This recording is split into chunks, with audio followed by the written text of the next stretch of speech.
Welcome to this episode of Horrific History and Hauntings. I'm Beth. And I'm Ramy. We're your hosts, here to talk about the stories that the history books ignore. From horrific epidemics and ghostly hauntings to the catastrophes and tragic events that have sickened humanity. Okay. What is this event of the day we go on about now?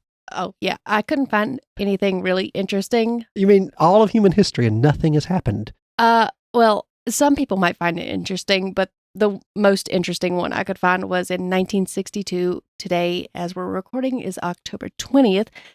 So October 20th, 1962, President Kennedy secretly planned the blockade of Cuba. Okay, that makes good sense, because our last episode was the Cuban Missile Crisis. They noticed the missiles. Yeah. Well, now we got that out of the way. What are we actually talking about today? The Black Aggie statue. I don't know anything about Baltimore, except for the Black Aggie. Oh, I've been to Baltimore. Hmm. Watched a Orioles game. Well, this is probably going to be a really short episode. Also went to Poe's grave. I don't know what that is either. Edgar Allan Poe. Oh, Poe's grave. I had no idea what you said. I don't know how you could take it any other way than the way I said it. I don't even know. I don't know. You ready? Yeah. I just wanted to tell you I've been to Edgar Allan Poe's grave. Oh, okay. Seems fitting for a podcast called Horrific History and Hauntings. Oh, yeah. Well, I mean, yeah, that's cool. It's kind of morbid. I want to go visit this grave and take a photo. No, not really. They wouldn't have the name dark tourism if it was. In 1925, General Felix Angus fought for France and then for America in two different wars. He was born in France and then he moved to America. Oh. And he got injured many times. Yeah, do that in war. But he got a medal for his courage. After the wars, he got married, and his wife's father owned a newspaper. I want to say it was called the Baltimore American. He became the boss eventually of this newspaper and ended up making it very popular, from what I understand.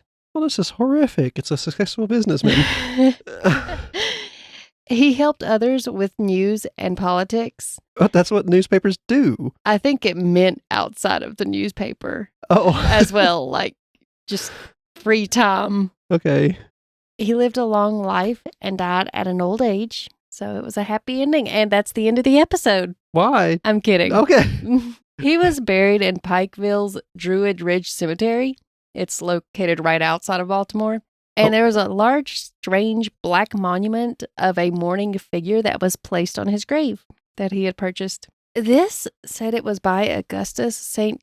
Gaudens, I believe is how that's pronounced. But I don't think this is the right one because I'll mention it later on. Let me just continue. Okay. A little bit about Augustus St. Gaudens, who made this statue, created it, sculpted it. Yeah. Whatever. Late 1800s, he was considered an amazing American sculptor. Before his death, he crafted some of the most admired pieces of artwork in America, including Diana, which was one of New York's most popular landmarks. It was a goddess. It was an archer. Okay. Have you not seen it? I've never been to New York, but... Beth, what if I went to New York? I've never been to New York either, but I mean, I've seen it. I didn't know that's what it was called until I actually looked it up. Anyway, one of his standout creations was a memorial dedicated to Marian Adams, the wife of Henry Adams. In 1885, Marian's father passed away, and she fell into a deep depression. And on December 6th, 1885, she committed suicide by drinking potassium. I didn't know that was a thing you could do. I didn't either. I guess you have to eat it. It's a banana. You just eat a whole bushel of bananas. Oh, we shouldn't be laughing, but I'm really curious about that because I didn't realize you could drink potassium. Adams desired a more elaborate monument than the regular boring one that she had for Marian's grave, so he called on Augustus St. Gaudens. I hope I'm saying his last name right. It took over 4 years, but once completed, the monument was considered as one of the most powerful and expressive pieces in the history of American art. It sounds cool, though. Oh, it wasn't interesting. In 1891, the monument was placed in the Washington's Rock Creek Cemetery, where Marian was buried. Henry Adams refused to speak publicly about Marian's death and refused to name the monument. At first, the monument didn't have the name because he refused to give it one, but eventually it received the nickname Grief. That's pretty much what it was, a grieving woman, or I believe, woman. In the early 1900s, a sculptor called Edward L.A. Pusch, P-A-U-S-H-C, he created his own unauthorized copy of Grief. He ripped off the statue and made his own. Flattery. And this is the one that became more famous, as known to be Black Aggie. Oh, he just improved on it then. Actually, I want to say that I read he used cheaper material. As it rots away, it looks better and creepier. In 1905, General Felix Agnes purchased the copied sculpture. Not the real one, the copied one. Did he know that? No. Oh, no. I don't think he did. He decided to use it for his family tomb. I know exactly where this will look good at. Who does that? I thought they just had things made for family tombs. They didn't just buy secondhand statues to plop down on the family tomb. I think he bought it from The statue vendor next door. Well, that's not what they're called, but yeah, pretty much. Felix was born in France in 1839. At age 13, he traveled around the world and fought in the army of Napoleon III against Austria. He later served with General Garibaldi's forces. Okay. He went to New York and worked as a silver chaser and sculptor at Tiffany's. After a severe shoulder injury at Gaines Mills, he was brought to Baltimore for treatment, where he met Charles Carroll Fulton, the publisher of the Baltimore American newspaper, through Fulton's daughter, Annie, who was the one to nurse Agnes back to health. Eventually, he asked her to marry him, and she accepted. And he also, as I said before, took over his father-in-law's newspaper and did so until his death. That's what he did. Well, successful enough. He got around. People back then just seemed like to live the wildest lives compared to the average person today, don't they? Yeah, well, we have stuff to do inside now. Yeah, we don't have to go outside to do as much. I go out to feed the chickens and I would love to be able to travel, but that costs too much money. walk the dog, and then most of my world is in fantasy space. A year later, the widow of the artist Augustus wrote a letter to Agnes, informing him of the inadequate reproduction of grief. She requested that he give up the sculpture and filed a suit against the art dealers. Art dealers, that's the word I was looking for. Agnes filed a suit as well, and a claim over $4,500. Back in the day, that was a considerable sum, I'd say. Probably. He still refused to give up the copied statue, though. I wouldn't do it either. No. I paid for that. It's mine. I don't care if it's a copy or not. You go ahead and take it. It's desecrating a tomb. Oh. Annie, his wife, died in 1922 at the age of 86, and he passed away and was laid to rest at the feet of Aggie. With the smuggest smile he could imagine. You just... My copied statue. It's just smug Jeremy Clarkson look. But how Black Aggie became a spooky legend is what we're getting into now. Okay. Because otherwise, that would be a was very, very weird. boring episode. I was wondering when it was going to get A very creepier. confusing and boring episode. People seem to enjoy the monument in the daylight, but she looked creepy at night and believed to be how she got the name Black Aggie. The legend around it is on certain nights, the spirits of the dead would arise and gather around Black Aggie, and those who made eye contact risked being struck blind. That does sound terrible. It was also believed that pregnant women passing through her shadow would suffer miscarriages, and the grass would never grow in the shadow of the statue either, but grass needs sunlight to grow, so. So this is Baltimore? Yeah. Well, I didn't see it, but if I wished I had known. It's no longer there. Well, that explains why I didn't see it. Yeah. A local college fraternity included Black Aggie in their initiations. They would have them spend the night sitting on the statue's lap. I hope it was summertime. Me too. Otherwise, they're going to freeze there. The grass never grows. It's so chilly. According to one tale, it was said that she came to life and crushed a freshman in her powerful grasp.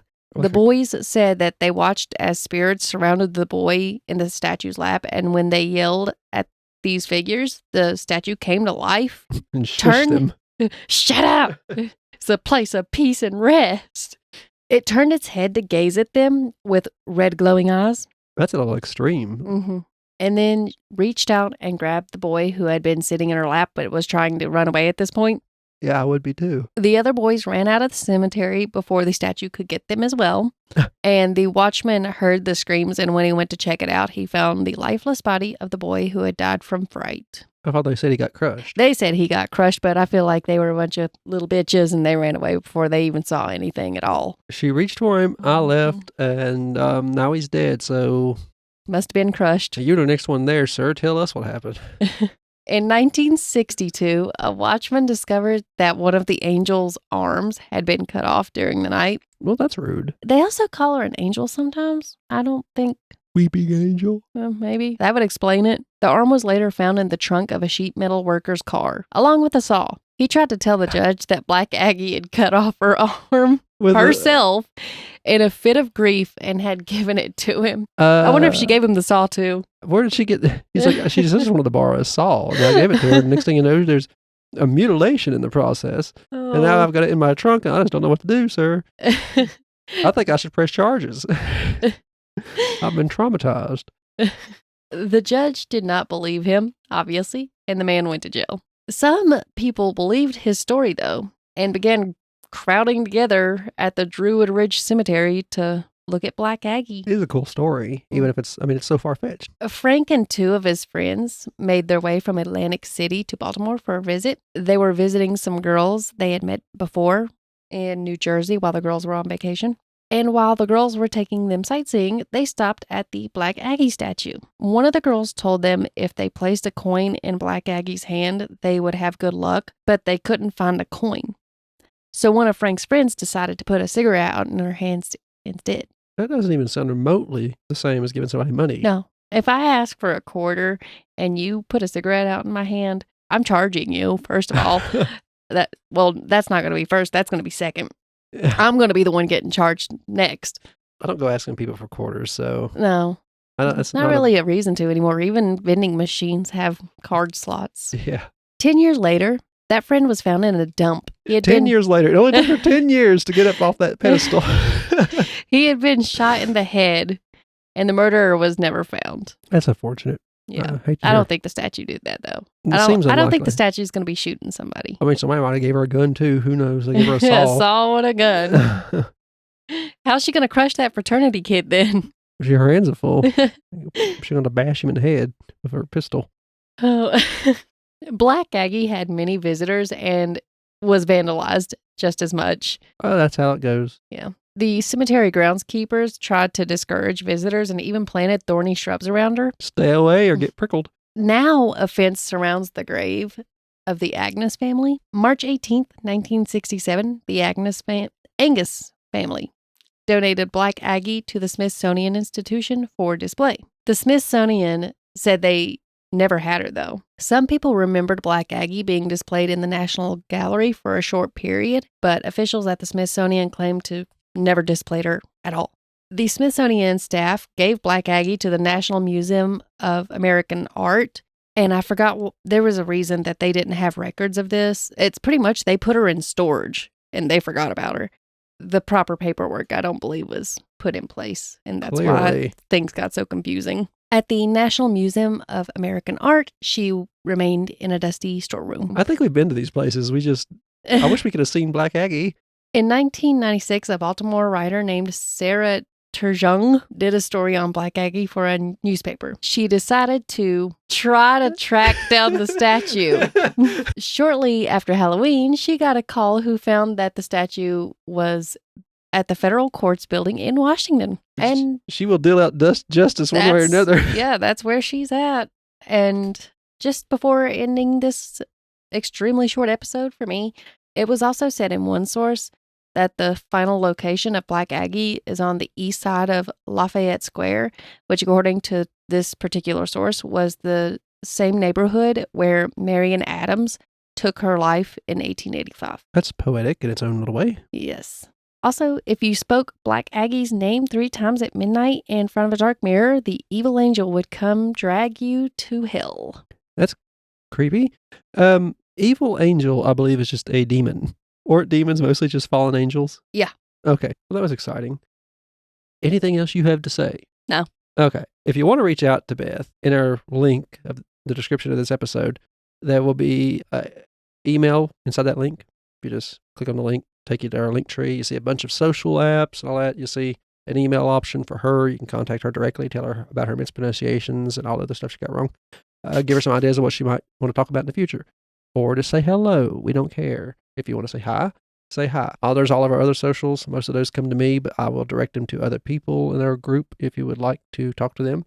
We have the Gruesome Gaming Group consists of this podcast, Leveling Duo, which is a video game podcast me and my friend Dakota do, and Brother Knows Quest, which is a podcast me and Beth do, where I tell her about tabletop role-playing games and see if she'd like to play them. We have our YouTube link in there as well. You can watch or subscribe or leave a comment if you want. Talk to us that way. We see those. The top link will be the website that has all of our podcasts on it. You can subscribe to any of them through there.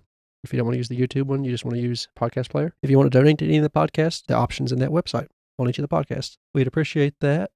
If you want to leave a review on your podcast player. Here on the 25th, we might start streaming games on Twitch and then putting up the video later on YouTube. October 25th, the year of our Lord 2023. So if you listen to this in the future, you'll have to check our Twitters and other social links to see when those things happen, if they're still happening, or if something tragic's happened to us. I guess technically I don't really do any other social media besides TikTok and Pinterest. Her TikTok links are in that Linktree link stuff as well. I guess I could make little videos to say when they're going to happen. Yeah, I'll post them to as well. All the other socials. So if you want to follow any of them, we have a Discord there if you just want to get in there and talk with us, and other people in the community might join. It just now started, so I don't know if it's empty or what's going on. I literally just created it. But hop on the Discord. You'll be able to chat with us all there. Any other social app you see, TikTok, you'll be able to see some of the videos or clips of their podcasts, whatever you want. There are all kinds of stuff there. Just look at the link tree and just go to something you really enjoy, any of the links.